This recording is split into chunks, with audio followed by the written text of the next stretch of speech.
Fresh and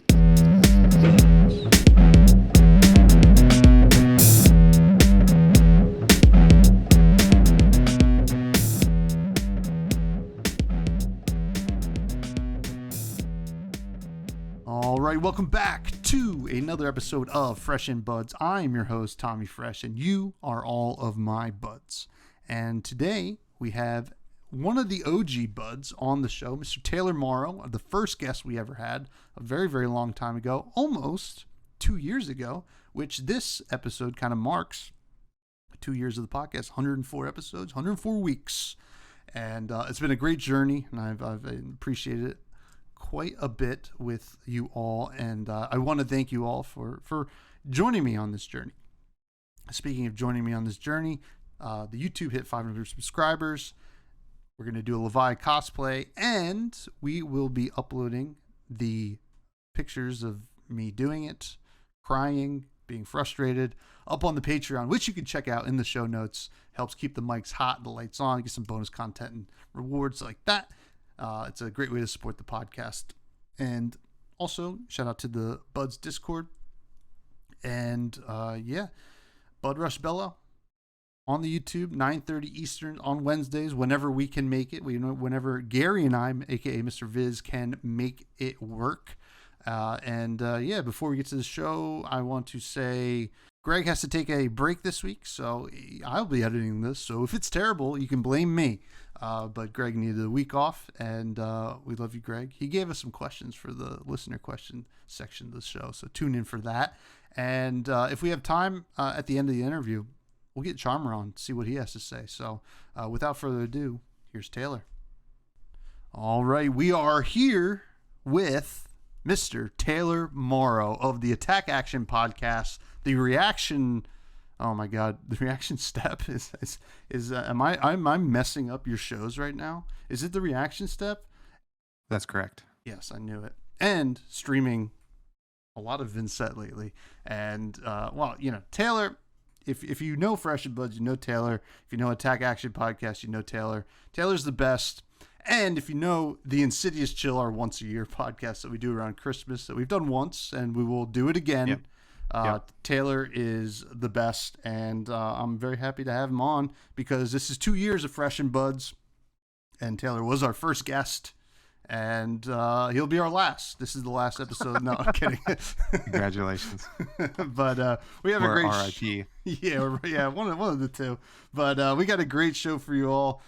Today we're going to talk a little bit about what's going on with the meta because we've had a couple of different results that seem to be the same end result, but the way that it gets there seems to be a little bit different. So we'll talk about that, and we'll catch up with Taylor as well. Talk about his thoughts on some things coming down the pipes. But first of all, how are you? What's new?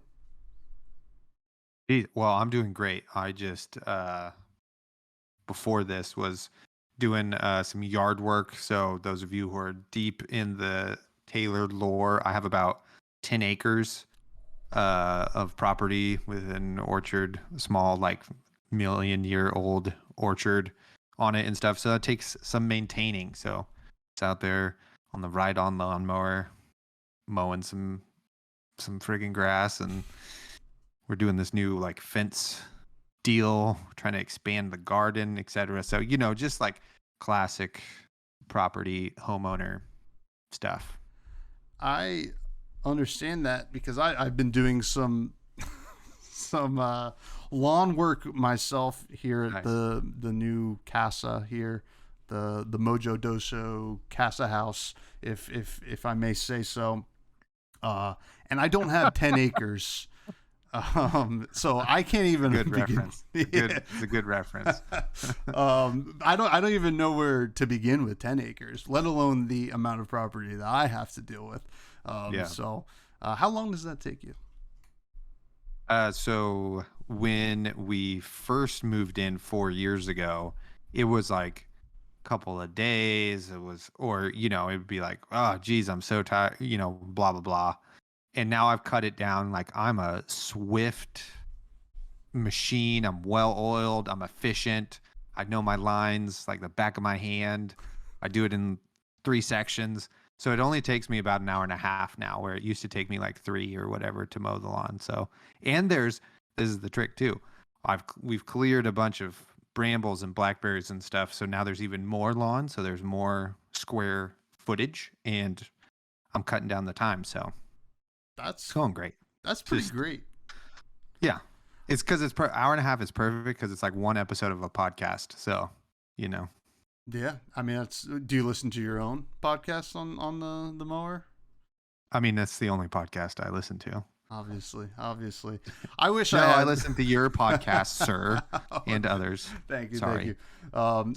I wish I could stand the sound of my own voice. I know it seems like I love the sound of my voice because I have a podcast, but I can't stand myself. It's the worst. But I gotta say, when you were describing your method, you knew your lines, you broke it down to 3 segments, you get it done in an hour and a half. It sounded to me like you were an Oldham player who just won the Pro Tour, and you're just kind of, it's like in the post interview, just talking about, I really got in there, and I make sure that I don't go to time with this. Well, flesh and blood is life. That's true. And it is also death. It is. And that is what we're here to talk about today, I think. But, speaking of flesh and blood, how's, outside of mowing the lawn and fatiguing your lawnmower, how are the flesh and blood cards treating you? They're all right. This is maybe a big topic to talk about. Sorry, that sounded ominous, like I'm about to announce my retirement on your podcast, which would be inappropriate and upsetting to perhaps my other co-hosts or whatever. It's been weird. It's like it's a weird meta. Like, we're just gonna say that right off. And then it's also a weird time in the game. Like, there's no like real season. It's like skirmish season, which is cool, and it's like scattered battle hardened season also, like across the whole world. So there's not like a lot for a regular person to play in right now, right? Outside of like armories and pick up games on Talishar and that sort of thing. So Flesh and Blood is, in a weird place for me personally. Does that make sense? I can understand that. And it's like, I feel like these kind of periods come for a lot of people after a set comes out that's not draftable, in my opinion. Yeah. And Dusk Till Dawn, awesome as it was, great story, like moment in the game. Yeah. Just the limited, I think we can all agree that we would have loved to have just drafted it or played limited with it, which, is unfortunate. It makes the armories more exciting, because the cool thing with like a supplemental set is you get to show up to Armory and play constructed with your new cards. And then you get used to those decks really quick. Mm-hmm. And it's still exciting, but it's not drafting and learning how that format will shake out. But you say these things. However, you've been streaming a lot, right? You are a teacher, so you have these summers off. So you've been able to do some streams here and there. What was the catalyst there? Because you had never really streamed a lot of Talishar prior to that. Yeah, it was just like, well, I think before that, my setup at my house and stuff was like not good enough to do it, or professional enough for my standards and that sort of thing. And like, I just didn't have the time really to put a lot of effort into that outside of the podcast. And anyway, so part of the, we brought Colin on, who's been on your podcast, and he's our producer and stuff. He helped both me and Isaac out with figuring OBS out and how to have like a system so we can just like plug and play. So it's like really easy. Excuse me. For me to just like open up OBS and just boom, like hit start streaming basically. So that's been like the big barrier to entry, and that has been taken away by Colin. He like did a lot of work for us, and then it's just like, I don't know, it makes sense because I have time, right now during the summer for me to do some streaming. So I did some streaming, I think, also for Outsiders. I did some of my Azuri journey, and that was pretty cool. And yeah, I've been doing kind of a lot of Vincent, both because I'm interested in that hero as a fan of Shadow Runeblade, and because it's the new set, and that's what I think people kind of want to see in that sort of thing. So yeah, I've been doing that, and it's been pretty fun. It can be taxing, right? Just talking to yourself a lot, right? Like, and making sure that you interact with chat or whatever. But I gotta say, Vincent, is the flashy new toy. What do you think's going on with it though? Why aren't we seeing the level of success we saw with Chain? Now, obviously, it's a much weaker version of Chain, and it had to be. But do you think there's the potential still after all these games? Probably not in this meta. I think it's just because it's like so susceptible to disruption. You know what I mean? Because RuneGate is you do get to play it without paying its cost, but it's not like something like Rune Flash or that one. Yeah, that Runeblade card, like that get discounts per rune chant. Mm-hmm. You know what I mean? So like one Frostbite means now you got to play Deathly Wail. Even if you have 4 rune chants, you still got to pay 1, right? And where you have to like banish a card from your hand, you just have like less resources. And then channel Lake Frigid like really sucks, and stuff like that. So, and then if you like get in a scenario where you're like, shit, I have to like, sorry, can I curse on your podcast? I can't remember. Yeah, absolutely. Awesome. We're pro cursing. Classic podcast or guest question. Oh, I dropped an F-bomb. Can I? Sorry, you have to edit that now. So anyway, and because you have that mandatory banish, like as soon as you go down to 2 cards or 1 card, it's like, you might not be able to do anything in your turn, and you might not take blood. You might have to take blood debt, and because a lot of your non-attack actions cost or defend for 2, so you're like leaking damage even though you're blocking, and then you banish a card, and then you're taking blood debt, blah blah blah. So it's just susceptible to disruption in a longer CC game. We saw Yanji win in Salt Lake with Vincent, and like watching some of those games, I'm like, oh right, so those turns where you do like 15 18 damage are like way more impactful when you have like less health, and there's just like less time for them to wait for you to brick a hand or find their disruption or whatever. So maybe that's where it's gonna find a real powerhouse home.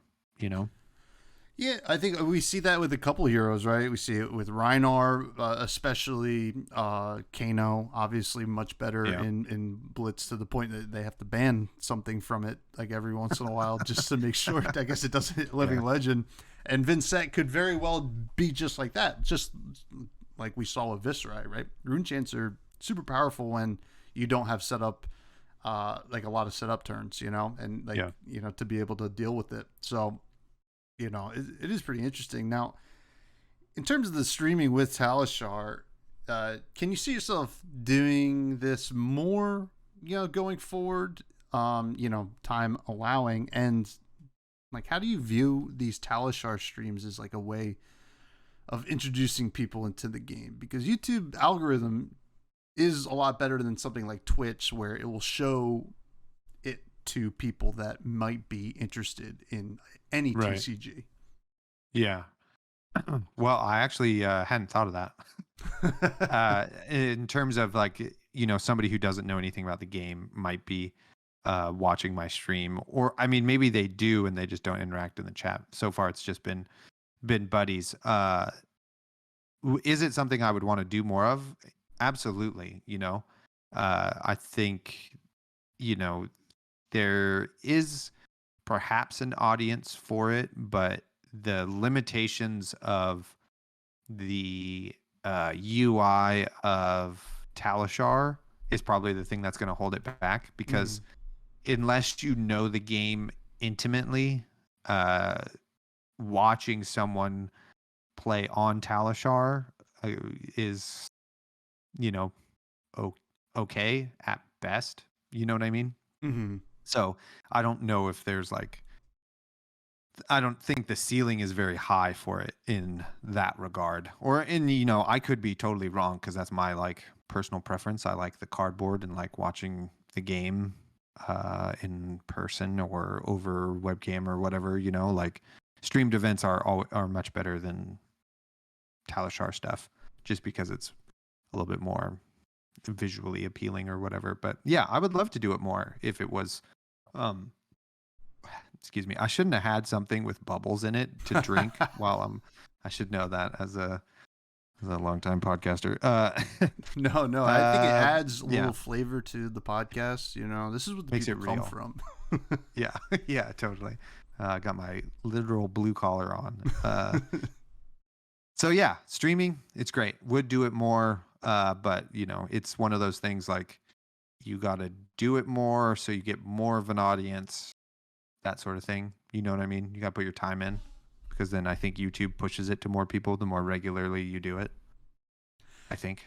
Yeah. I mean, it could be, and you bring up a good point about like the cardboard being more visually appealing and easier to understand in a way, because there's like even just like physical mechanical stuff that you do in a Flesh and Blood game, like putting the card into the pitch zone, right?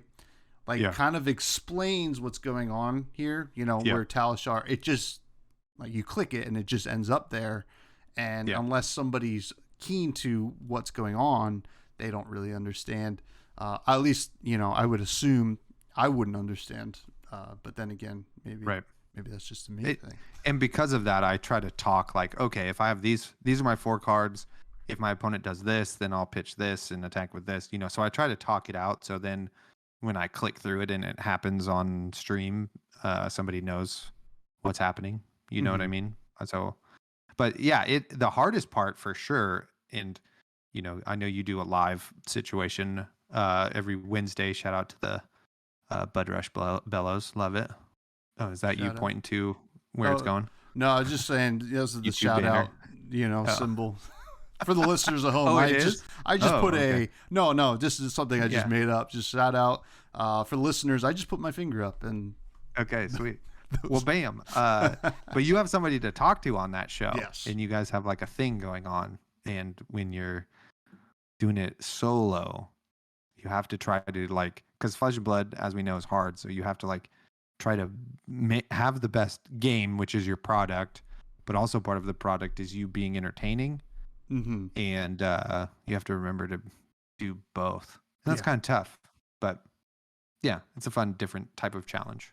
Yeah. I mean, I think the Talishar streams have their purpose, but I like you said, we want to see more cardboard streams, and we're very lucky to have kind of been able to watch these battle hardens and callings, whether it is the Realm games or Savage Feats or Min-Max or whatever. We're very lucky. So, but kind of on the point of introducing folks to the game, and as someone, I wanted to ask you who's been with the game for a very long time now, right? You're basically ancient in terms of the Flesh and Blood world. Yeah. We got 2 new like products and sets coming out that seem to be set up to be very good for introducing new players, teaching new players. The first one is the product, which we don't know a whole lot about as of us recording. It's the Around the Table Professor Tolarian Community College set. It seems to come. We know that it comes with 4 decks, 4 different heroes, a playmat, a nice storage box, $70. Seems to be a lot of value for one new set, which is cool. And you get 100 new cards. Not sure what the legality will be of those cards. Right. It seems like you could just buy it, play it like a board game night. And there's a lot of hype for anything that the professor is involved in, period, right? I've noticed personally, anytime the professor makes a video about Flesh and Blood, I see a new player at Armory that week. Mm-hmm. And they all come from Magic, and they all know the professor, which is pretty cool, and obviously has a lot of influence. But my question for you is, on the surface here, do you think this is something that can actually be a huge boon for new players? I mean, yeah, I think so, for the reasons you stated. Like, it's a known person and with a audience, right? That they can push that product to that audience for sure. Mm-hmm. For me, if I was trying to get into Flesh and Blood like by myself, the $70 price point on that thing would not be it for me. I'd be like, well, I'd rather get a $10 Blitz deck, mm-hmm. or go to a pre-release and play sealed or whatever. So that's like where I would personally start. So I don't know what's going to be in this professor product. I would have to know more to be like, oh, cool, $70 does seem like reasonable, because I think that was one of the issues I had with Classic Battles. Yeah. Was it was a little expensive. Mm-hmm. It was like $50, right, or something like that. Yeah. And that's like a little much to be like, hey, should we try this? Like, I'll buy this, and then you can play this game with me, you know, or to try to like show your buddies, like, hey, you play Rhinar, I'll play Dorinthia or whatever. And it seems like a bit much. Like $30 seems like a reasonable amount I would spend on that. But anyway, so the price is the thing that puts me off of that. But that being said, part of baked into that price is the professor's name. Mm-hmm. But then the caveat to that is now the professor is like a Flesh and Blood character. So yeah. Some of these things I just don't understand, but are maybe going to work from a marketing standpoint. So it's tough because, as you said, I'm old.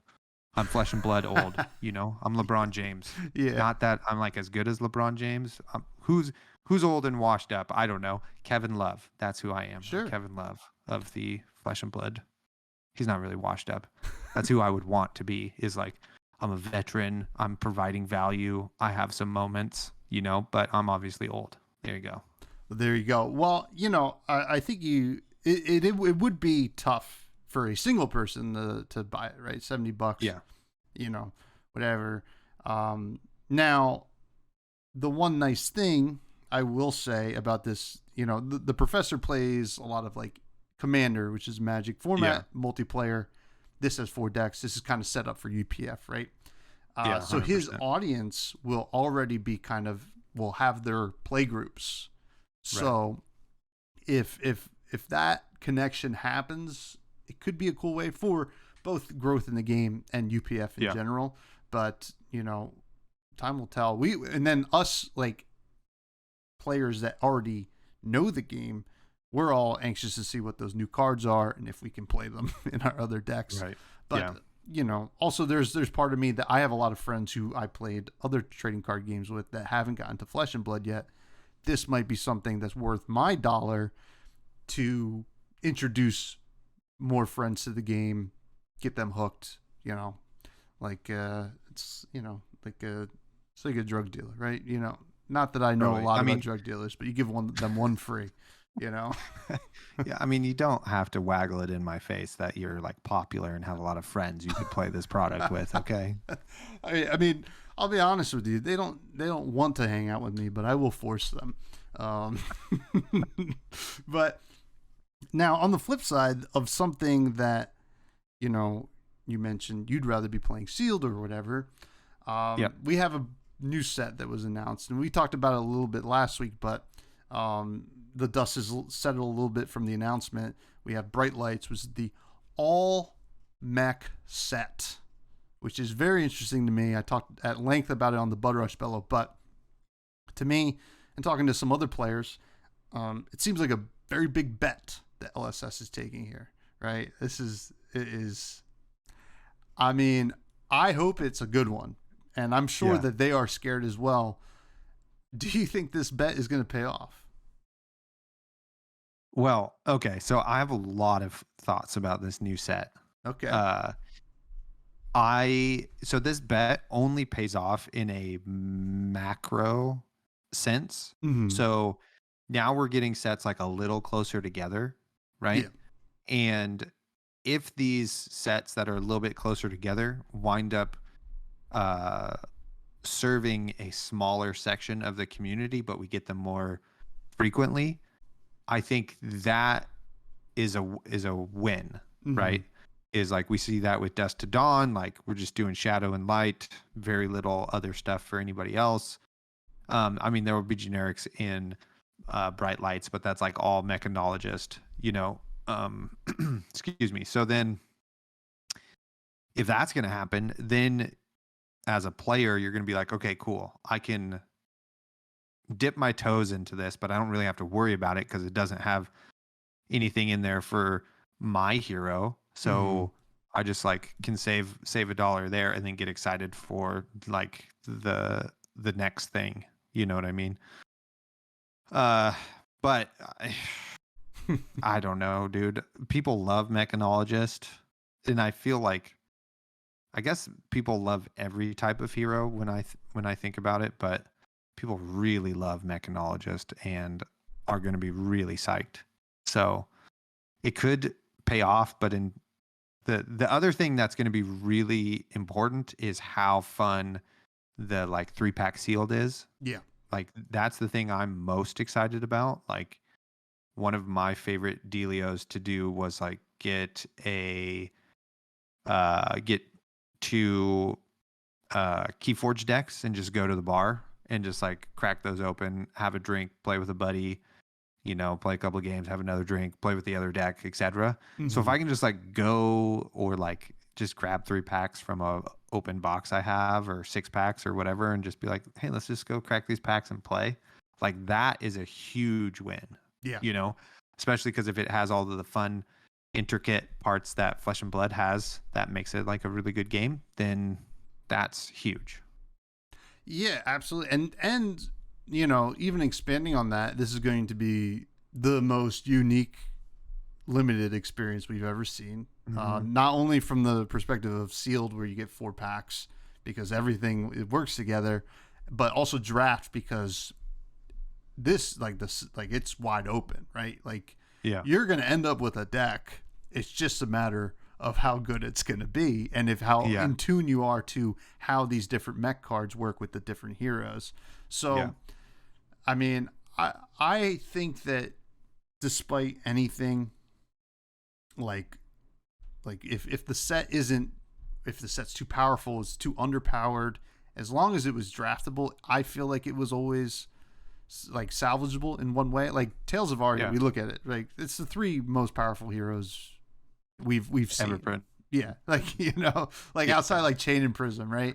But we got to really play with the cards all the time. It didn't matter at like a lower power level. So if we kind of get that experience, I hope that it's a big bet, but the bet pays off. But it's I could see a lot of people's hesitation and almost nervousness, but hopefully it's good. Are you a mechanologist fan? Yeah.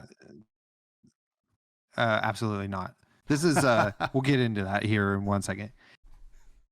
But kind of along the lines of riffing off of what you said in my point earlier, like if you're not if your hero or your vibe is not Angels and Demons, and then your vibe is not Steampunk, like that's 2 sets missed for you in a row. And then if you're a Ranger player or a Runeblade player, one of those sets contained like Warmongers, which like really makes it hard for you to play the game. So now That's like a pretty long period of time where you're just like maybe checked out of the game. You know what I mean? Which is maybe natural, but doesn't seem like a good business model. But am I a mechanologist player? No, I've not once been like, I just want to play Dash. Like that seems so cool. Like, no, it seems so boring. And go ahead and at me on Twitter or Twitter or whatever we're calling it these days. Yeah, X. Jeet me. Jeet at me. So because of that, I streamed some like games of Dash the other day and was like, Hanabi Blaster, this is like definitely one of the coolest weapons. Let's just try to do this. And got housed and the deck sucked and I didn't know what I was doing and was kind of bored and it kind of was terrible. But the Teklo Vossen is kind of a dapper mustache dude, and that's like half of my vibe. So I think I'm a Teklo Vossen main now. Especially if I get to transform into freaking Iron Man or a battle tank. Like I'm going for it now, why not? I think, yeah. I mean, I didn't even make that connection. I just, gosh, Yeah, mustaches, dapperness. It's all coming together. Teklo Vossen Morrow is what we're going to be calling you, or Taylor Vossen. I'm not sure, but we'll workshop it in Teklo Vossen's workshop, which is a card. Yeah. Yeah. But no, I feel you. I went at length about my issues with steampunk and the fantasy world on the Blood Rush Bellow, but oh man, I'm gonna have to re-listen to that. Oh yeah, it was. Did you wear the sunglasses and you came in with was it that Tommy Fresh to start the show? No, I didn't get that fresh because things got heated. Not heated, but Gary and I, we were at odds. Not really, but yeah. I can't really truly be at odds with Gary anyway. I mean, he's pro steampunk. He's pro bright. He's very defensive, of bright lights, and understandably, I think we should reserve our judgments for what's going on. And he's also pro steampunk or technology being in a fantasy world, where I'm cool with it. I just need to know why it's not affecting the rest of the world. And my point was, I hope we get an answer for that whenever the lore articles come out, and I'm sure we will. And it'll be awesome, and I'll be so happy. But throwing it out now, I mean, I think I've already thrown it out already, but my theory is Metrics is just evil and they don't want to share any of this awesome technology with the rest of the world. And we are all savage land brutes, and maybe we want some of the technology. So but that does bring us. Yeah, are they like a city state? I haven't read the Metrics lore. It's like, because of my disinterest with Dash, part of that has been not reading the lore of Metrics or whatever, besides knowing that the pits are where the pollution and the shit goes from Metrics, so it's seedy underbelly. So that's about it. Well, I mean, I guess it's kind of a city state or something, but I think the existence of the pits is proof enough for me to say Metrics is the bad guy and the pits is just doing what it needs to do to survive, because underneath it's in the underground. But totally. This is why I'm pro Shadow and anti Solana as well. Yeah. They're just an empire trying to get their religion in all the nooks and crannies everywhere. I agree. I think we're seeing a lot of fascism going on in Wraith, and exactly. Where's our socialism? Yeah. I hear they have healthcare in Irathiel. Maybe. Yeah, and I don't know. I was gonna make some Canada joke for whatever reason, because it seems to be in America. Whenever you're talking about healthcare, you just refer to Canada. Canada has it. Yeah. But Irathiel also loves hockey. I don't know. Yeah, totally. but they play with a severed head for a puck, so it's more. You can see it on the TV easier. Yeah. I mean, the New Jersey Devils make a huge splash in that league. But is that a real hockey team? Is it a real hockey team? Yeah. It is a real hockey team. Oh, that's awesome. Yeah, yeah. That's a great joke then. Oh, Hell yeah. yeah. Oh, thank you. Thank you. Good job. But anyway, let's get to the fresh faves, Taylor. We've done a Oh my couple different goodness. versions of this at this point, but the newest set is Dusk Till Dawn, as you all know. And I'm going to ask you some of your favorite Dusk Till Dawn cards. Are you ready? I believe so. Has Cool. anybody ever not been ready? Well, some people, I mean, sometimes people just like, I didn't even think about what my favorite cards are. I'm like, well, we're going to figure it out on the fly. But Hell yeah. starting off, Mr. Morrow, who is your favorite hero from Dusk Till Dawn? This is pretty tough, actually. But I'm definitely going with, I mean, okay, it's pretty tough, but I have a definite answer. It's Vincent. Yeah. You know, I'm going with Vincent. You know, no, just because it's a rune blade, it's shadow rune blade. I loved Chain. I love Viscerai. Briar's fine. You know, I don't have any issues with her. It's just I like the other heroes better. So yeah, it's gonna be Vincent. Probably followed right up by Levia, just because of all of the weird shit that deck is doing now. Oh, yeah. It's pretty cool. It's very, very cool. Yeah. Yeah. You know, hey, Shadow. We're drawn to the shadows, the good guys, as we stated. Absolutely. Previously. Bolton is also really cool. There are some like really cool depictions of Bolton, like to, you know, plug my show. Go check out the reaction step. We did a snake draft of the artwork, and we're vying for supremacy over the other two people on my podcast based on the community feedback of who won the draft. So I think I'm in the lead right now. Check it out. But yeah, check that out. But in that, we talked about how some of the things like Spirit of War or Prayer of Bologna is like are really cool depictions of Bolton that we really kind of haven't seen before, especially Prayer, because he's like crying in that. And so that's just, it's cool to see heroes you love doing something other than just like chopping a monster in half or something. Gives him depth, which I give him mad props for. Absolutely. And I feel like Bolton might have the most depth out of any hero. I mean, that might be a bold hot take, but I think his intentions are good, but he's caught up in Solana, whatever, you know, his poor wife, and you know, he has to take care of his child, and he's just doing it for all the right reasons, and you know, he's just fighting for the bad guy, which is, you know, it is what it is. But you know, Solana's not that bad, folks. But what's your favorite weapon? We talked about this a little bit beforehand, but it's Beaming Blade. Just not a utilized weapon really yet, but it just has super cool artwork, and I just like the idea that it's kind of, you know, it's like Romping Club, which we know is like one of the better actual weapons. Like 2 for 5 is sick. Yeah. You know? Yeah, it's cool. I also love swords. At my wedding, I gave my wife my ancestral blade, which is just a sword. Isaac collects swords, by the way. And so he has all of these swords, and I was like, that one, we'll do that one, because we didn't do rings or whatever. But well, that's very cool. That's very cool. Yeah, it was cool. My wedding was cool. Yeah, well, I have a wedding coming up, so maybe I'll look at some Beaming Blades. Hell yeah. I'm still Raiden stan, but Beaming Blade is very cool. And I like how you said Romping Club. I went to Meat Axe in my head. It was like, oh yeah, I mean, that's the 2 for 5 that I know. Because they both are, you know. Yeah.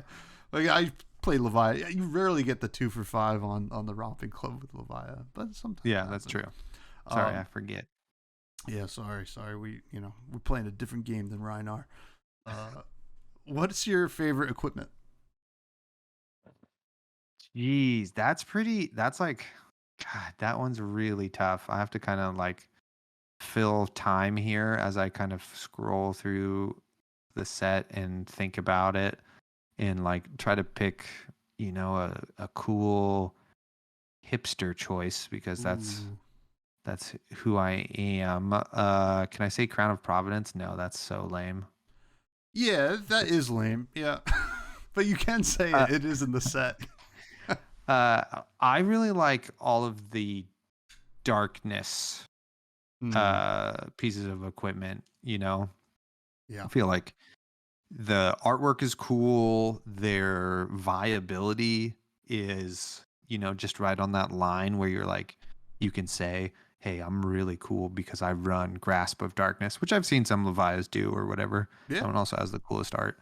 Uh, so I just like those are that little idea of like, we're just going to print 4 pieces of equipment and they're like a, you don't really get a set bonus like you do in like some RPGs, but that's kind of like the vibe that they give off. You know what I mean? Yeah. Yeah. I mean, I love them, and I think Grasp of Darkness is super playable in Levia because, Yeah. especially if you don't care about Gambler's Gloves, it's just a strict upgrade. And Yep. I like the idea of just running like maybe all 4 or 3 of them in Carrion Husk if you want to like turbo into Yeah. Levia Redeemed and just get like a ton Yeah. of blood debt real quick. It seems like a really cool way to do it. I don't know if that's viable, but we will see. It's time to go into the tanks. But what is your favorite run of the mill card, attack action card, non attack action card, instant cards you put in your deck from Dusk Till Dawn? Man, this was a really, really, really hard one because you have the figments, which Mm. are just really cool. Does Levia Redeemed count? I guess she goes in your inventory. In terms of cards that like do, I guess, cool shit. I don't know. Probably a shadow card. I would imagine. You know, let's go with Funeral Moon. Oh That's yeah, I think my favorite card that's a really cool to card. play. It has this like, it has great art and it has this allure of being somehow part of that in Requiem for the Damned. You're like, how do these fit together with Grimoire of the Haunt to Mm. make some sort of broken combo, or how do I get the most value out of this, etc. So yeah, that's my pick because it is cool when you get to, that's the card you banish and you've set up a different rune gate card, and then you get to play that rune gate card, and then you can play Funeral Moon as an instant at the end of your turn, and you get 2 rune chance off of it basically, which is pretty cool. So Yeah, it is really neat. I'm surprised you didn't take any of the actual rune gating cards. But well, it's because I kind of hate them at the same time. yeah, So. yeah, you feel like, why don't I have one more rune chant? Like, come Yeah, on. totally. Or like you have 2 rune chants or you have 1 rune chant and you're like, shit, if I banish this, now I need another rune chant. How do I get that? It's like sometimes the cost doesn't line up with that. I would say a close second is Putrid Stirrings Red. Just getting to Whoa. play like a big old donkers out of the banish zone, just getting to +5 something is pretty sweet. That is pretty sweet. And, certainly a big old donker. And I got to say, just like a closing thought on Vincent there, because, you kind of mentioned it there that you tend to hate the rune chant cards sometimes and then also feel like they're the best cards ever printed. Absolutely. And I think that's just how Vincent is, because I've played it a little bit, just testing it out, because I did play some Chain and I wanted to kind of figure out how Vincent was working. And some games I was like, I'm doing some insanely powerful stuff, and some games I'm getting the clunkiest hands ever, and it's just not coming together, and I'm upset. And that, I mean, as someone who's been playing a lot of it, that must be very trying on the psyche. Yeah, absolutely. I mean, it's just like, Runeblade has this thing where it's like I have to run non-attack actions, or my deck building requirements are like so specific that I have to have these certain cards at this certain ratio. And to have powerful turns means that the inverse is possible, that you just have like the least powerful turn at the same time. And like that's part of the skill of piloting this deck and other Runeblade decks, is navigating your odds and how to play out of those scenarios without losing the game on the spot and that sort of thing. So, yeah. Sometimes you're like, wow, I have all of the momentum. I can't wait to draw this hand of cards. And then you're like, sweet, there are 4 non-attacks Yeah. or 3 non-attacks and a pummel. And you're like, awesome. Can't do anything. I gotta say, Taylor, I love when the Vincent player does that, as long as it's not me. Now, speaking of players and Vincent, actually a lack of Vincent, let's talk about this wacky Dusk Till Dawn meta. So, Icelander, who obviously you've played a decent amount of, is still coming out hot out of the gates with this Dusk Till Dawn meta. Won a couple Battle Hardens, won the Calling, and it's not even just. Initially, we just saw like the arcane only versions of Icelander, but then I believe the one in Birmingham was still running some Bullander type cards in there. What are your thoughts 100%. here? Is this some early meta luck for Icelander, or I mean, it's hard to argue that it is, but maybe we just haven't responded correctly yet. What are your thoughts here? Well, I think at this point, I don't think you can say it's a early meta anymore.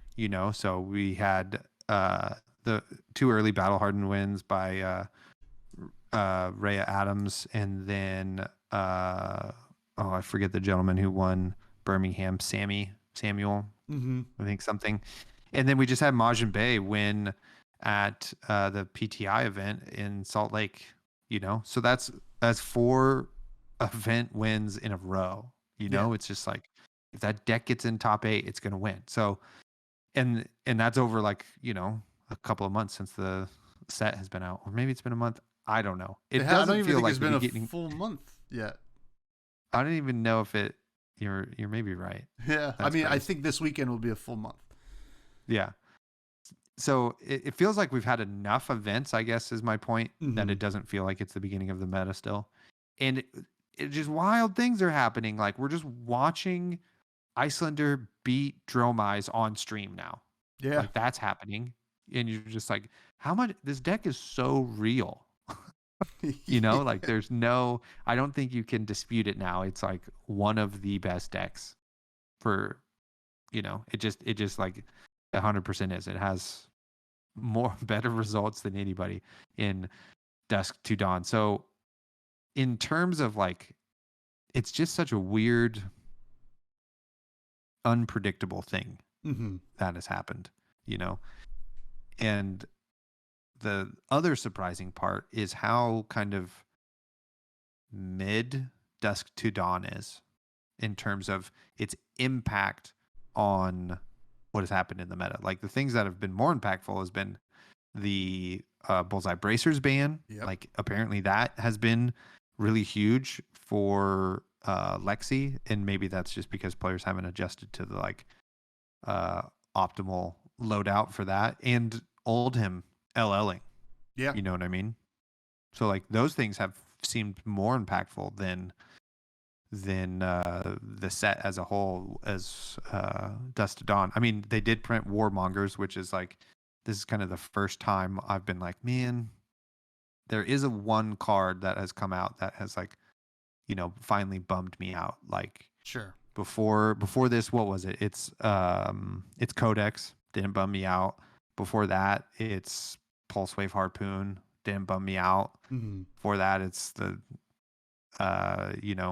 Starvo, which was kind of a bummer, but kind of a cool meta. Before that, it's the whole set of Tales of Aria, etc. This is the first time I've been like, man, this is kind of a bummer of a card that's doing things in the meta. Does that make sense? No, absolutely. And it's something that I've mentioned this a couple times. I got it wrong in the set review. It was the last card we reviewed. We were like, oh, this seems like a UPF card. It's probably bad. And just moved on. It does, doesn't it? Yeah. And then, it like absolutely does. It doesn't seem good enough because it just doesn't have go again. It doesn't really do anything. But then when you sit there and think about it, and you're like, right, it would really mess somebody up. if they had the right deck, Absolutely. And then Icelander gets to play it at instant speed, you know? at instant speed. Hmm. And maybe that was a kind of like a miss. Like maybe it's just maybe if it was a yellow, it would have been fine, right? Yeah, Like or blocked for 2 maybe. or blocked for 2. Yeah, there's not a lot of downside to playing this card. Now Exactly. that being Yeah. said, as a brute player, I love when someone plays that card. I just war. Yeah. I'm going to war. I don't care. Yeah. But Yeah. and maybe that is it's what it will take to kind of temper that card is people just be like I'm gonna play ninja and brute and Yeah. I'm gonna just smash or I'm gonna just play wizard and Mhm. just choose peace. And I think somebody posted a really funny meme that was like Icelander or wizard players when they choose peace but they're getting ready for war, and it was Gandalf with like a shotgun. It was very very funny. Yeah, totally. But it is an interesting card. I wonder if they regret it, now another thing that comes up with this meta is we've seen metas be run by heroes that can play ice, almost consistently since it came out, right? Oldham, Starvo, Lexi, Icelander. We're seeing these heroes really kind of control the meta now. Do you think this is like obviously they have to print more ice stuff, but do you think LSS needs to reevaluate the future designs and future sets with this ice talent? I don't think so. I think so. It's not particularly the ice. Mm-hmm. I think that is the issue. There is, uh, gosh, who said this to me? It was either Oliver or Yeechin from OKNY podcast, Mm-hmm. and they said, one of them said that Tales of Aria feels like a failed set to them because none of the heroes do the thing they're intended to do, which is fuse. You Yeah. know what I mean? So like our most powerful old him lists wind up just being like valuable cards. And it's the same thing in Lexi. And that's basically what you're doing in Briar also. You're only running the bare minimum of whatever essence you need to make, add a little zhuzh on top there to help your dish be the best it can be. So I don't particularly think it's ice. And for Icelander, it's just the fact of the instant speed, ability there. You know what I mean? And I suppose the disruption, but the fact that she gets to do things at instant speed and has storm striders and just the like kind of built-in evasion that arcane damage has, like not very many decks are like, you definitely have more cards that can block more than you do resources in most melee damage decks. So that's one of the things you run into is like, oh, I just got to take 3 from Waning Moon here because I have a red in my hand and I would rather arsenal that, and that's better value moving forward than it is, using it to like block 1 damage when it does 4 damage and blocks for 3 on a physical attack, etc. So that's kind of, I think, where those designs are and what makes them good, or it's not in the realm of ice that those heroes are operating. Like you can 100% see it with Lexi is like runs ice like a little salt on top of ice. It's not even an ice deck. You know what I mean? So Icelander is the exception, but it's mainly just because like your spells you want to play at instant speed that are blue, the ones that deal the most or efficient damage are ice cards. You just get an extra value out of Aether, Hail than you do from Scalding Rain.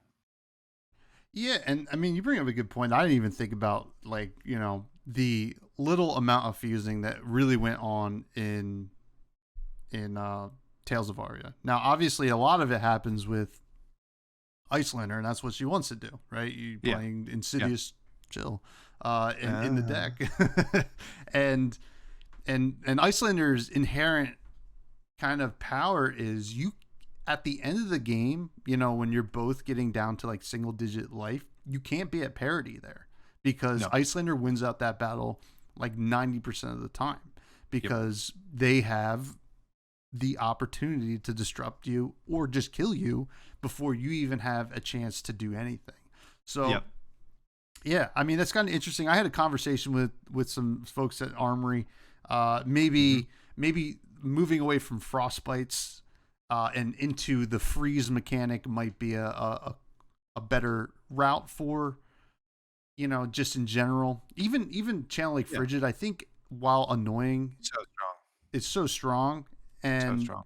I don't know if it's necessarily like too good, but it definitely is something that you're just like this feel when you're losing to it, you feel like it's the strongest card in the game. So yeah, it's hard to say, but you know, one other thing that's going on here in the meta is everything that's old is new again. Bravo is like in the spotlight, like Absolutely. and maybe it's just because Guardian is just inherently strong. I think so. And that's it. But do you think there's any other reasons why Bravo's like starting to really like get into these top eights again? It's just his card pool is really good, you know? And I mean, in nearly every single meta, I think the Crucible meta is kind of the exception, but it's a weird COVID time and the player base is really small, but Kale McCreath is still like just Kale McCreath on a rampage with Bravo then. So basically all of Modern Flesh and Blood, a Guardian has been represented in the meta, whether it's Bravo, Oldhim, Starvo, you know, it doesn't matter. They're just like always there. And, you know, it's a little fatiguing mentally for me, but just he has access to some really good blues, you know, Macho Grande, etc. Terra Asunder is just like, what a great blue that is, you know, and now that you don't have access to Crown of Seeds and that sort of thing, you're like, okay, cool. Well, we can just run it. We can just kind of lean into our crush effects, you know, and be kind of a bit more how I think they assumed Guardian would be, was a little bit more fatiguing through damage and disrupted through those crush effects, you know, and that sort of thing, and like forcing interaction that way. So yeah, it's a wild time, man. It's just like, it's such a weird meta, and it's, you know, for me personally has been the least exciting meta I have been in the game. You know what I mean? And that I think is a very personal preference, and I think is going to be natural. It would be insane, and the expectations would be, I think, you know, too high for me to expect LSS to provide me personally with a experience I love and am excited about, like every 3 months, 4 months, or whatever. You know what I mean? So yeah, that's how I feel. It is an interesting meta. It's so weird, and for me personally, you know, I'm a Levi player and I get these new toys to play with, and certainly Levi is now a player, which is also, I think, if even taking myself out of like being a huge Brute fan, I think it is important that a Brute, doesn't matter which one, a Brute is relevant in a meta, because it kind of works on a different axis than the rest of the meta typically, right? Because it's not go wide, it's not control really, it's some kind of mid-range, but like also wants to smash and you know, could even fatigue in some like instances with like Rhinar, and so that's one positive. but it's still, Leviathan has, and Brute in general just has this inherent variance that it would Yeah. just, it's just going to take some time and probably a couple more cards, but we are the closest we've ever been. And that's not to say like, Rhinar probably, I think Rhinar probably is a deck that folks should be looking at a little bit more. Um, even with Bravo kind of being so Yeah, totally. potent, and Scowling Fleshbag is an Really insane good. card. Yeah, it's really good. So Yeah. we'll see. And then one last question I want to ask you about this meta was, and you brought Well, it up. let me riff. Let Oh, me yeah, yeah, riff off of riff. your Leviathan situation here. Yeah. I think that is part of the feelings I have is like Levi got so much and it looks so cool, but we, being kind of results oriented in this question, hasn't gotten the results I think it maybe was going to get after looking at those cards and that sort of thing. And I'm just like, and there's still time. I'm just really hoping for like, if Levi becomes one of the best decks, I think Dust to Dawn stock for me rises a huge amount because of how cool that card is and that hero and the people who have like put in so much time and effort to like try to make that deck super playable, and that the deck seems like it has this really cool end game when you get to be Blasmafet and then play all of your cards like a second time, and like there's got to be, or maybe there just isn't, but it still feels like there's something there. There's some sort of play pattern or strategy to be unlocked because all of those things seem like a little too powerful just in the median for you to just like lose and not be one of the better heroes in the meta. You know what I mean? Yeah. So that's kind of part of my feelings also is I just want Levi to have her day in the freaking light because it's such a cool deck that I never want to play. It's like so cool, I couldn't agree more that I am also of the belief that we haven't figured it out, right? And I think a lot of the reason is, and maybe it's because we had so many battle hardens right away, they're kind of forced to like figure out the most, like, all right, like what is the most damage we can do? And obviously the answer is always Blood Rush Bellow, Claws, and we'll figure out the rest, and we'll flip into Blasphephet and we'll have a blast.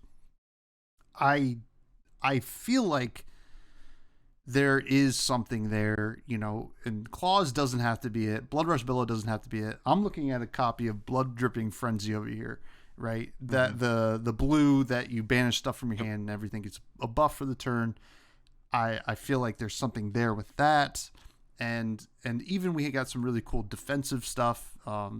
Expendable limbs with shout out shout out with the finger up. But expendable limbs with diabolic offering. There's just like a lot of cool stuff there that I don't know if folks are really focusing on it right now. I would like to believe that they are trying to break it, but I also don't want Levi players out there to think, well, this is the best version of it that we have, and just keep playing it, right? I don't think that's true. Totally. Even when we look back at Chain, like it took us a while to come to a consensus on how to play the end game against fatigue. Mm-hmm. You know what I mean? And then it took us a while again to be like, oh, right, we should probably fucking add in Belittle. That's like everything we want. You know what I mean? Mm-hmm. And then like how to use creepers, etc. Just the advantage that deck had is it's much more consistent than some of the Levi game plans are, or that sort of thing. And one of the things that like holds that hero back is sometimes the temptation of scab skins. Yeah, you're right. You know what I mean? I know exactly what you mean. You're like, well, part of my game plan could be to roll this sometimes, and then if it's good, it's like really good. You know what I mean? Mm-hmm. But it's just like, it's unfortunately like not. Sometimes you just freaking lose the game. Yeah. And that's like really hard. Other heroes do not have that enormous drawback. Yeah. You know what I mean? And when you play 7 rounds in a day and you roll scab skins 4 times every game or something like that, maybe 5 because you got to break gambler's gloves, you're going to have like a bummer moment. Yeah. you know? And So, there's a certain amount of region, like agency we got with Leviah Redeemed / Plasma Fet, where it yeah. isn't always an auto loss, but yeah, it is hard because sometimes you just feel like just hitting for 6 or 7 or sometimes 9 doesn't feel like it's enough No. when other Yeah. heroes are doing like 15 reliably every turn. So you're just like, I gotta roll, So Yeah. I know what you mean, and you heard it here first. Taylor and I are going to break Leviah. We're going to put our brains together. We're just going to figure it out, and it's going to be a The most I can add to this is just ask you all of the fundamental questions like, well, why would you run this over this? yeah. Why that over that? And then just to like get you to think about it from a like fundamental level, because I don't understand it because I don't really play that deck. So if that sounds helpful to you, call me. Yeah, I'll call you. I'll Okay, call you sweet. anytime. Hell yeah. And my last question here. You hinted at it. Bullseye Bracer was seemed to have been a huge nerf to Lexi. At least that's how it seems. Now Oldham rotated out, like you said as well. I want to ask, do you think it was the right call by LSS, or did it end up being too harsh? I don't know. I think it's still a little too early to tell because you still see like some people are running, bracers of belief. You see toxic tips out there. You see hornet sting. Mm-hmm.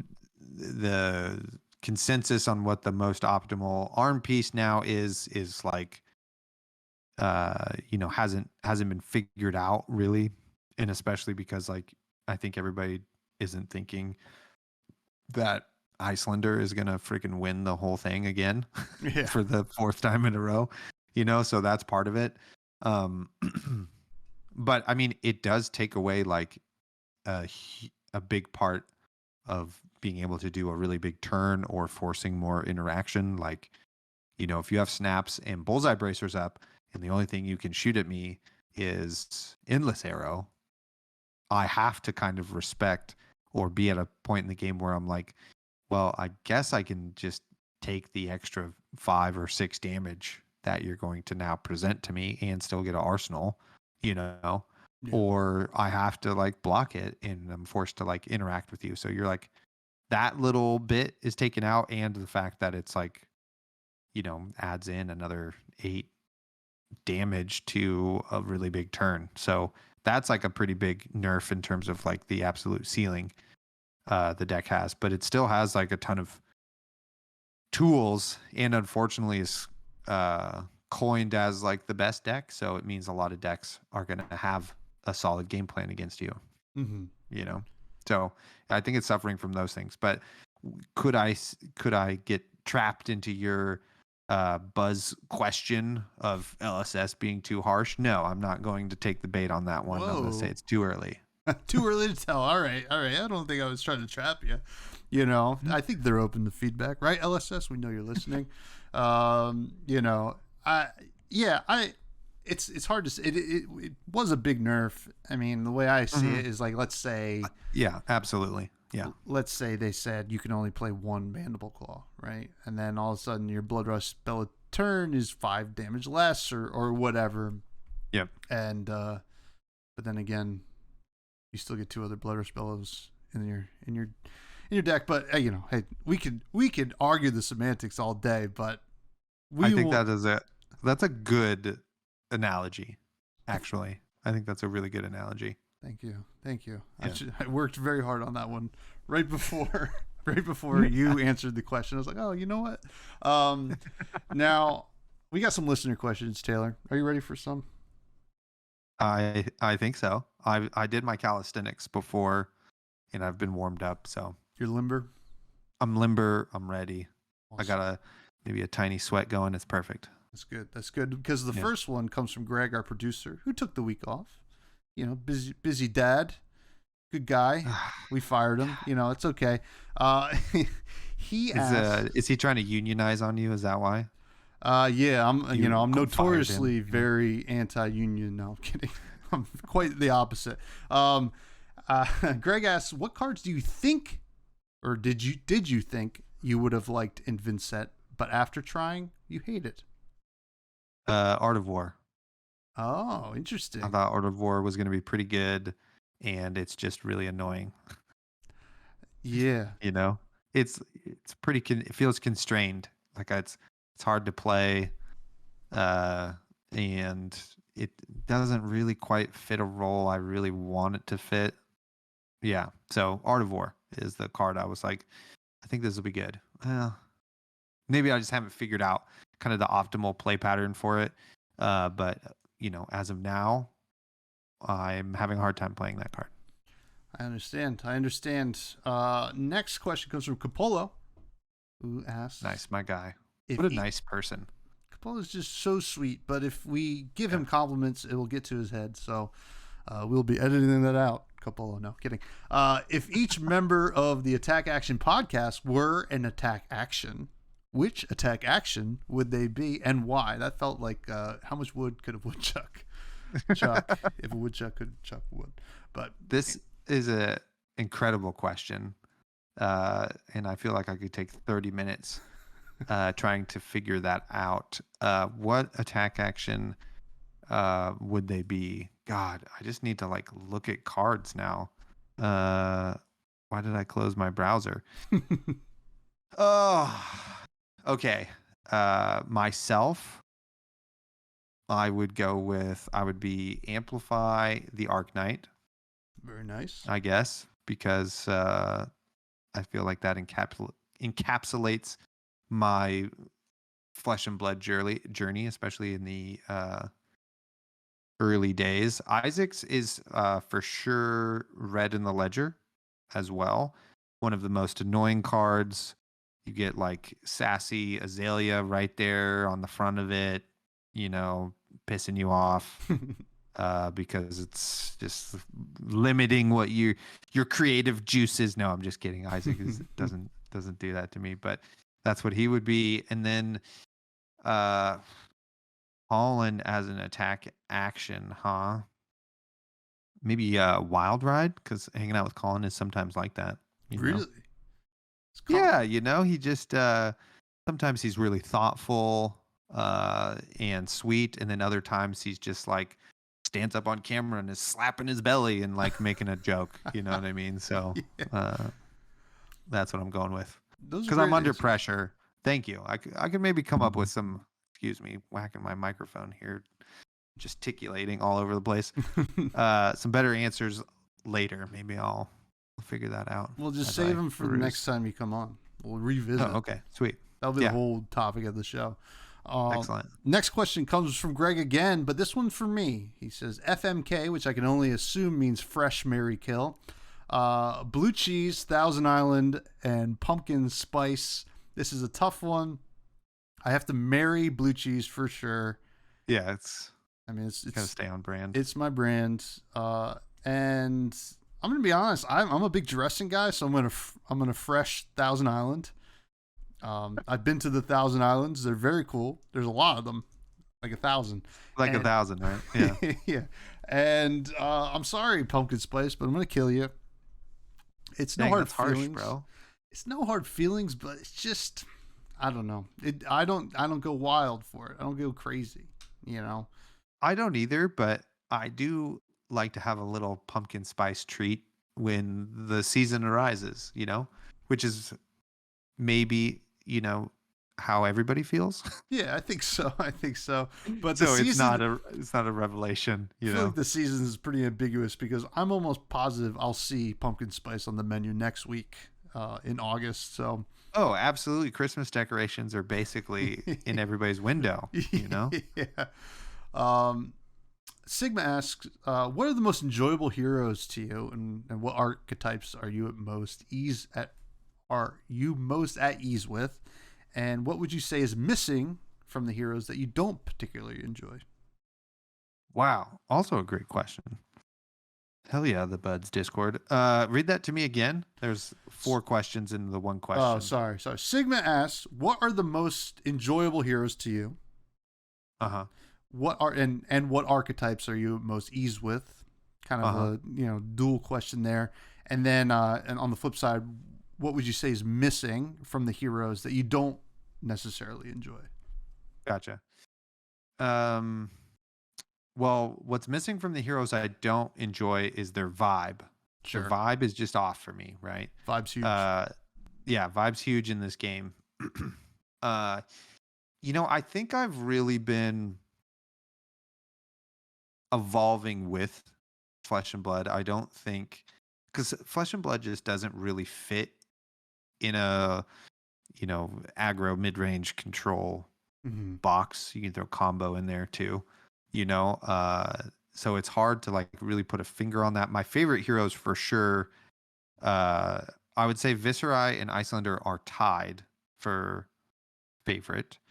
Then both of the assassins come in second, for sure. And then, I mean, Chain obviously was like way up there. That deck was like crazy fun. But it's like always really fun to do broken stuff. I'm sure Starvo was fun. I just never played it because you could just play Chain. Yeah.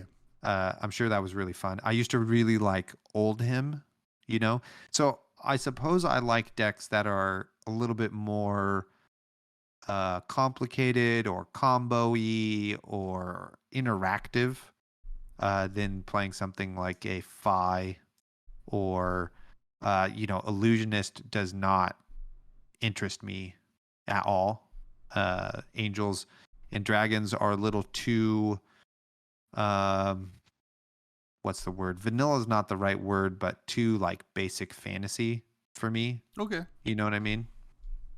And then I mean I really like playing Azalea as well. Actually, I think that's a really fun deck. Shout out to Sandscour Great Bow. That's pretty fun. And yeah. So that's kind of it. And mainly it's just like, if I want to, I don't really want to play. I used to play a lot of Dorinthia, but now I'm just like, I don't know. It feels like not as fun now for some reason. I don't know why. Because it feels like the same thing Yeah. a little bit over and over. But I mean, consistency is really good in this game. So yeah. Yeah. I mean, but sometimes I feel like consistency works against Dorinthia because then Yeah. everybody knows what to expect, and the Yeah, element you of do the the math. surprise is basically where Dorinthia Mhm. shines, and they keep throwing her new cards that are very good, but it's not changing the way she plays. It's just like, Yeah. here's another really I, good reaction or whatever. yeah, exactly. I think that's why I kind of fell off that deck because it was like, all right, we're just like doing this thing. We're not evolving as a hero, which, whenever you say something slightly negative about another person's favorite hero, it always worries me that I'm losing fans, you know? But I mean, maybe at the same time, being controversial is like better for our brand. So maybe I should be. Be more scathing. And first of all, Yeah, we totally. don't have fans on this podcast. We have buds, and it's okay. Oh, okay. It's okay Yeah. to disagree with your buds sometimes. Just That's true. You Thanks, gotta make man. up after. Thanks. I appreciate that. Did I answer that question? Yeah, no, you definitely did. How would you answer that question? Because you have a bit more narrow, or maybe just your brand is Levia, but maybe you play a lot of different heroes. I don't know. We haven't talked in a while. So anyway, how would you answer that? I guess. So the archetype thing's a little. I kind of agree with you. It's a little tough because like control with one hero feels different from control with a different hero. Mid range with one feels different from the other. Yeah. And then aggro just is all over the place. So I mean I enjoy Levia, I enjoy Riptide, I enjoy Rhinar, I enjoy. Do you enjoy Rhinar just because he plays some of the brute cards and because he's a brute, or do you like genuinely? I've never asked. Has anybody ever asked you this? Do you just genuinely also like Rhinar's play style? Yeah. So Rhinar allows me to play a different style of brute, and I kind of like that, right? Because yeah, to be honest, I mean, as bad as it might be, it's because you get to do tunic things with Rhinar, right? Like right. It feels so good when you block with 2 cards, Wild Ride into Romping Club. It just is such like a good feeling to do that and like really like do what like Reinar's really good at. Like I'm not into the whole intimidate out of your hand and try to win, right? I kind of like the more mid-rangey, like get real good value out of my blocks and and my romping club. But you know, the things that I would say are missing from heroes that I don't particularly enjoy are it's the way the game works for them, like from start of the round to the end. Like I kind of view each hero kind of going on a journey from 40 health or whatever to zero, or hopefully not zero on your end, but like 40 health to ideally your opponent's health is zero. Right. And you know, like a hero I don't necessarily enjoy is Viscerai, right?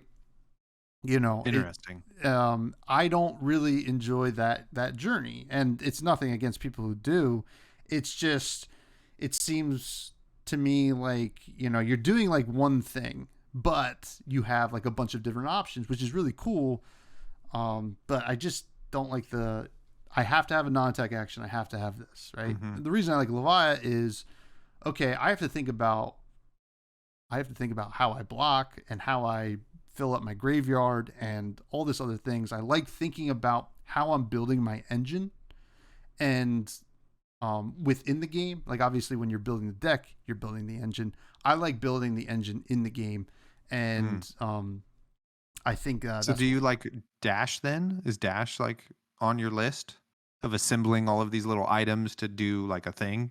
No, not. I mean, I did get kind of interested, like you. The Hanabi Blaster seemed really cool to me. Like, oh yeah, like I do this, and then I get this nice little payoff for doing this thing throughout the game. Or even, you know, the mech suit seemed like something I would enjoy. And I'm with you. I think Tech Levasan might be a hero that I really enjoy. Right, like building out this thing. Like I have to play these evos from my banish zone, yada yada yada, and think about how I put stuff into my banish zone. So I just kind of like that. Like the dash thing is like the traditional dash thing is not really my jam. Maybe it's just because it's dash, I'm not sure. But yeah, I kind of like controlling my engine throughout the game rather than just seeing what I draw and then playing out the engine, I guess, is what I'm really looking for. I've been inspired now to ask you this other question because it's been something I've been thinking about also. Is like new set comes out, I'm like, okay, well, my MO has been like, what kind of hero out of this set am I just going to kind of glom onto and try to play and hopefully have success with, and mainly because part of that is like, I just maybe need a break from Icelander, which is great. I'm super glad I took that Azuri break and, you know, had even started playing her more frequently even before she just like is winning everything. And coming back to that hero was like, oh man, this is so fun. Like I totally know now why I love this hero and proclaimed to myself that I was a Icelander player. But do you, as like, you know, I don't know, 85-95% Levia player, are you like fulfilled and happy all of the time? So I did a break too with Outsiders. I went all in on Riptide. Right. Yeah, you did. Yeah. And that's because we weren't really getting anything for Levia. Levia kind of just felt, you know, was what she was. And that hadn't changed. Now, obviously, Dust Till Dawn changed that immensely, and that was very cool. But in my time with Riptide, I really fell in love with Riptide. It was actually the first hero that I really dove into from its inception. Some other heroes I kind of just glommed onto after, like they had been kind of doing their thing.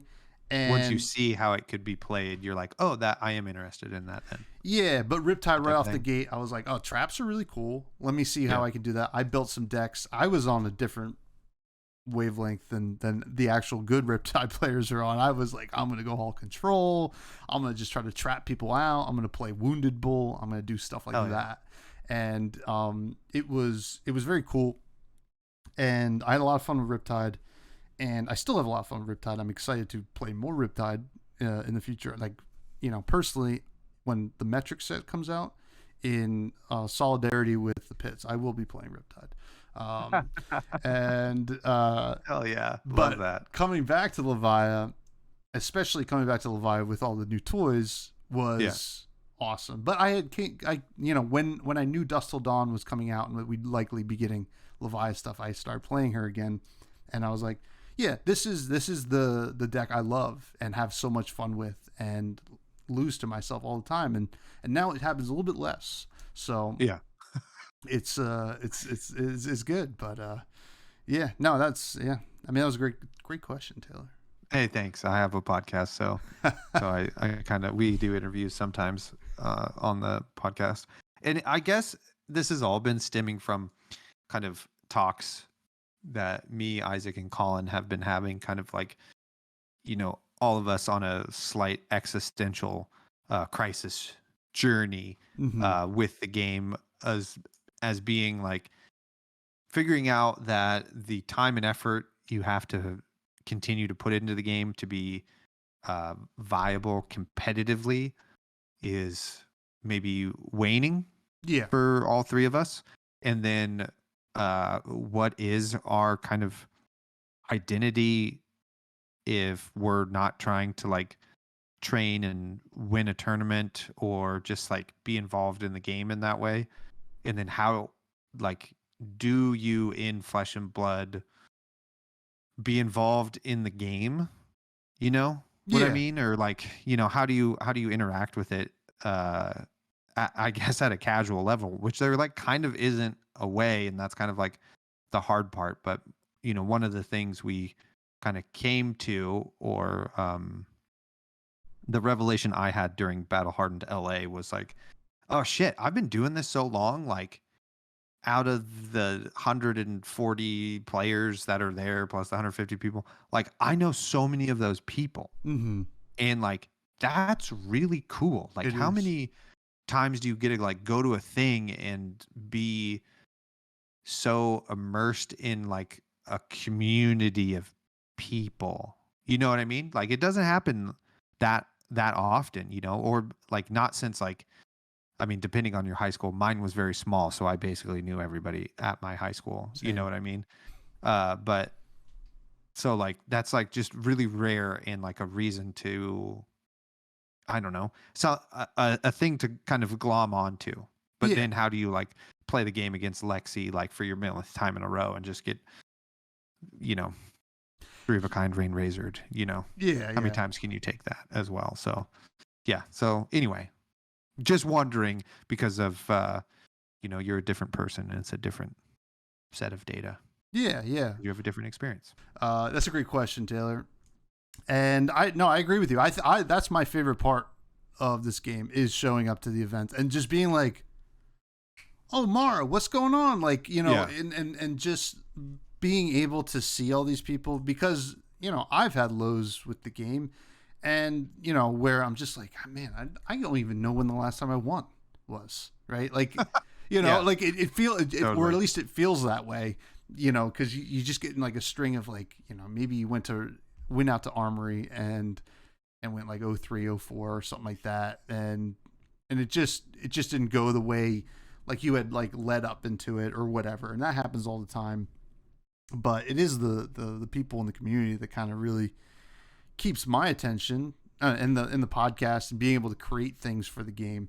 But, I agree. I mean, like, I think that's a really common way to like look at what you're doing, right? Like the fact that you saw all those people that you knew and you're like, oh no, this is great.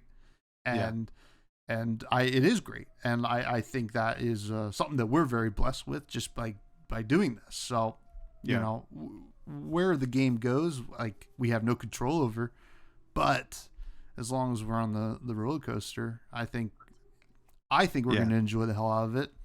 And I think of it too as like, from my personal experience with sports is always like my cipher for a lot of things, and I still like play hoops and stuff, but like at open gyms or city leagues and that sort of thing. And like, I'm so detached from the result of the game. Like, I mean, I can't turn off my like competitive nature, and my 35-year-old body, this is the time in my life where I'm like, oh wow, I can like, because I've been coaching for so long, I can see the game like it slows down for me when I'm on the court, and then like I can see what's happening, and my body just like absolutely cannot get there in time. Oh, You know what I mean? yeah. Or like I was playing with my high school kids the other day, and I had this like sweet move. I was like, hell yeah, I still got this. And I go to like lay it up over the front of the rim, and I'm like used to like that's almost a dunk, or like putting it over,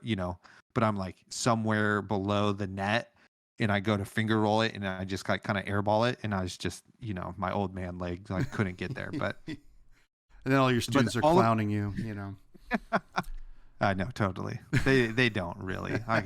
Anyway, they're still high school kids. But in all of those moments, like, I have that fun story of my failure. You know what I mean? Or like, I don't care. We lost the game, but I like hit back-to-back 3-pointers. Like that's pretty fun.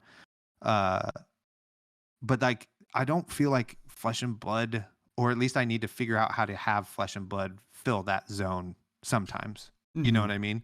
Like, well, I mean, I pulled off 4 traps right in a row, and I almost killed you, but I lost, or whatever, or I got a double blood rush or something, Yeah.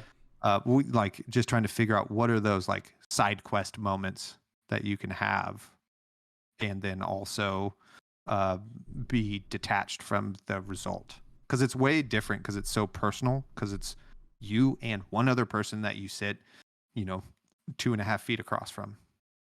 Yeah. So I don't know. Yeah, this is just some old man thoughts, I guess, in my midlife crisis. I hope 35 isn't your midlife. Somebody was trying to tell me, like, statistically it is. And I was like, screw you, lady. Never tell me the odds. Yeah. I think, I mean, if I could give some advice on this, because I think I've gotten to the point where I can have those moments. You made this journey. I've made this journey, right? I made this journey a long time ago with trading card games in general, right? I played a lot of Magic, which is like a high variance game. You're just going to lose a lot.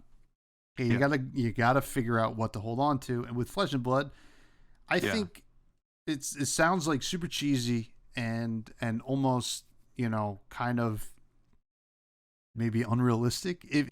Some people might think it's like a little idealistic, but I try to just sit down when I'm playing against someone, even if they're not someone I know, just like we both like this game, and we both like playing this game. This is a bud. This is a kindred spirit. Now, not everybody takes wins and losses the same, so there's that to kind of balance, but like you have control out over how you handle your wins and losses.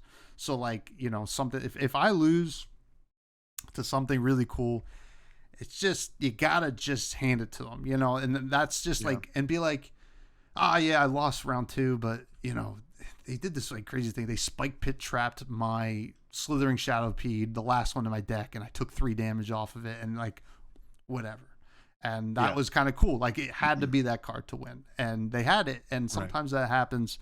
And I believe, even Brian Gottlieb had talked about, we shouldn't be too afraid of variance, right? And like having those big moments in the game. I think it's good for a game. So yeah, I think it's a matter of kind of just accepting that, right? Like sometimes you're just gonna have a wild thing happen, and like it's a story and it's content. Because we're podcasting, you can talk about it. It's just like, I just write a note. I can't wait to tell Isaac about this, Yeah, totally.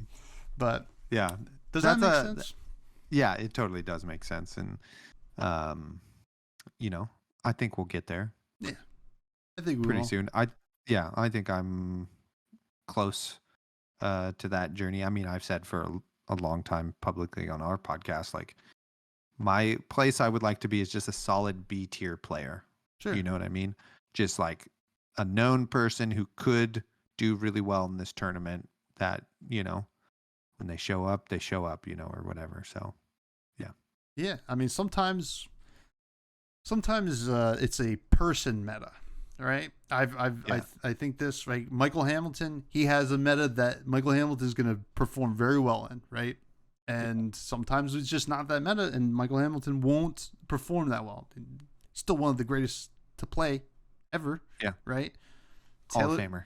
Taylor Morrow has his meta. I know he Yeah. does. It's Oh, there. thanks, man. It's you and Michael Hamilton. It's right at the top. We we do have one more. I know. We get talked about in the same breath a lot. Yeah. Yeah. No, Me and no. Mikey Hammy. Yeah. I read the forums. We do have one more question from Armor, Oh, excellent. which is I guess is I mean, it looks like it's more targeted towards me. He says, "Fresh Mary Kill." I'm assuming Levia, Riptide, or Rhinar. And I gotta marry Levia. I'm gonna fresh Riptide, right? Wow. Sexy, man I mean, thing. use a condom. Yeah. Oh, yeah. Well, Obviously, always using protection. He's not maybe clean. I don't think so. But maybe I'm judging him too harshly. Perhaps. Visual pustules are maybe a sign, but I also don't live in the pit. So It's the green breath that really does it for me. Maybe a Tic Tac will help, but and then I got to kill Rhinar. I'm sorry, Rhinar, but it's just I've spent too much time with the other two that I can't really do that to you. And Armor had also said something about blue cheese being bad or whatever in the Discord, and I'm not going to acknowledge it, even though I just kind of did. But blue cheese is superior. But Taylor, this was a blast, as it always is. I love chatting with you. You're the best. You're the best to ever do it. I'm saying it right Thanks, now. Dude. But can you please plug all of your things for me? Absolutely. So I am 1/3 of the Attack Action podcast. You can find us on all streaming platforms for podcasts. Well, maybe not all of them, but the ones the majority of people listen to. We're on YouTube, the Attack Action podcast on YouTube. Whatever it is, youtube.com/the Attack Action podcast.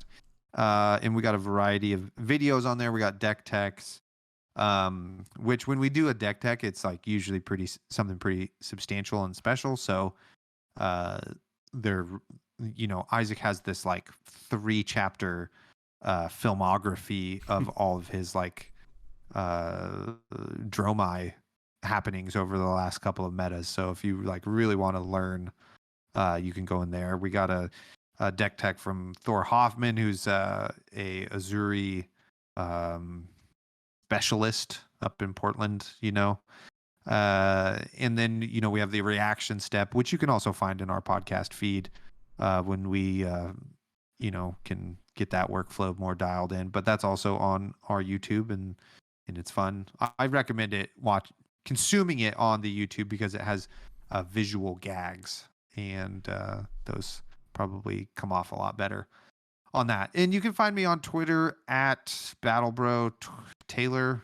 I'm like increasingly not on there because of its stupidity, despite the community being great. But I'm like pretty tired of the I don't know if you get this, but the suggested creators it wants me to follow. It's like a little block, and it gives you 3, and one of them always is Elon Musk, and I'm like, this is just such BS. I can't handle that. And they're like, it's like Mr. Beast, Elon Musk, and I'm just like, this is like not my vibe at all. Yeah, I don't know why they think that, but yeah, totally. So I am on there, and I do check it, so you can get on there, but who knows, we might be exiting from that scenario. So I think that's all of the stuff. God, come on, man. Also pretty cool. You have like 1,000 Jeter followers. Like, that's cool. Oh yeah, I just hit the old 1K on the X. You're so popular. I've said it before. So cool. I remember being young. I always wanted to hit 1,000 followers on X. I think X is the coolest thing I've ever heard of, and definitely an awesome name that makes a lot of sense. But thank you for the shout out. Absolutely. Yeah. And also congratulations on 500 subscribers I'm like pretty excited about this Levia cosplay. I would love it, by the way. This is my $1 million idea for you, is for you to do a sub like video vlog of your journey of putting this costume together and like your thoughts, and maybe you interview, I don't know, Elaine about how to cosplay or whatever. You just like do a behind the scenes documentary and then the reveal, the prestige on the show. That's a great idea. That is a great I know. idea, Taylor. And Hey, thank you. I'm writing it down. Actually, I don't even need to. It's such a good idea. It's gonna stick in my brain. But yeah, no, I'm just gonna be fascinated about how you come up with it and what it's gonna look like, and I expect there to be a fog machine and you to be, the tentacles to have a glisten to them as well. I'm also going to be fascinated about how I come up with this, because I have been researching a lot, folks, but it's going to happen. Definitely, I think that documentary style thing is very, very smart. I'm going to post pictures of like the updates on the Patreon and stuff like that, but like for the reveal, that might be a really cool thing to do. But yeah, you can follow me on X at FreshBudsPod. And I don't know if that makes it better or worse if we lean into it. Well, you gotta really be theatrical about it, because I have to imagine that's what Elon thinks, right? Like, oh yeah, X, X, yeah, dude. My thing is X. Probably has an X tattoo somewhere on his body that's inappropriate or something. Somewhere. But yeah, check me out there. YouTube, yes, we hit the 500 subscribers. It is going to be a journey. And I am excited to really dig into it. I've been asking a lot of questions with a lot of cosplayers, and a lot of people have been really helpful. So I really appreciate it. Check out the Buds Discord, Patreon. Check that out as well. All of that's in the show notes. And then, as always, we like to finish the show talking a little about food. Taylor? Hell yeah. You got some food you want to shout out? Oh, God. There's I feel like there's a really good answer to this, but I can't remember. So I feel like there's a better answer than this is what I'm saying. Oh, I have two answers. Perfect. Okay. I did it. I got there. My brain, it's the hot sun here in northern coastal California. It was like 72 today while doing chores. So nice. Really got me. That's like 10 degrees warmer than it normally is. Okay. Two things. One, we have this burger place that just moved. It's now called it used to had a different name, but now it's called the Hood, because the place they moved into had this gigantic hood above the grill, in that they had to like refurbish and stuff. And it's really sweet in there, and they do burgers.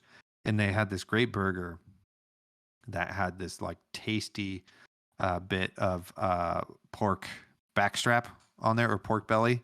Sorry, pork belly on there. And it was just like so thick. It was like as thick as the burger, and it was hard to eat, but it was like so delicious. Like, what a great afternoon on like a Tuesday I had. That was like awesome. Just happened to be in town. Was like, I'm gonna check this spot out. One of 5 people in there, had my tasty burger, had a beverage. It was great.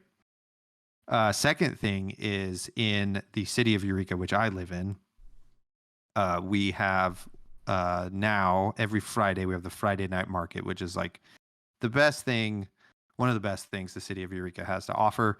You get live music, multiple live bands going. You get local crafts people selling their wares. You get local brews on tap that you can just drink in the streets, right? Awesome. You love drinking in the streets is like one of the best things humanity has to offer. And it's a small enough city where you see like everybody every time, so it's like a big social event. And then we have pupusas. We have this great little pop-up that does pupusas every Friday, and I get a pupusa or 2 every time, and it's it's somebody's abuela in the back making the pupusas, so they're really good. And they just me and the guy now who takes my order, he knows what I'm getting, and we just go like, hey, what's up, dude? And so we got that kind of vibe going on. He's like, I got you. And I'm like, sweet, thank you. Happy Friday. And, so those are my two eats. They got kind of a vibe to them as well. And they taste good. Well, we like a vibe, and we like burgers and pork belly and pupusas, and it all sounds amazing. And one day, me and you and I will split a pupusa, or we'll each get one each because Like Lady in the Tramp style. Lady in the Tramp style, and it'll go up on Patreon. Yeah, but Jesus criminy, get your butt over to where I live because the vibe over here and you were made for each other. I've never been to New Jersey. Maybe that's also how New Jersey is, but you need to come by. we got to Come see the crib. Come on, we got apple picking coming up. Come stay for apple picking. I'm gonna go pick some apples. Maybe not this year, but next year I think. Yeah, next year sounds good. After the wedding. Before I don't think we're gonna 2025. We don't know, but It's okay. I had a long engagement too, and it was fine. Don't worry about it. I think we're taking our sweet old time. We love each other, and that's all that matters. But that being said, speaking of loving each other, we don't have time for Charmer this week. But everybody, please have a good week.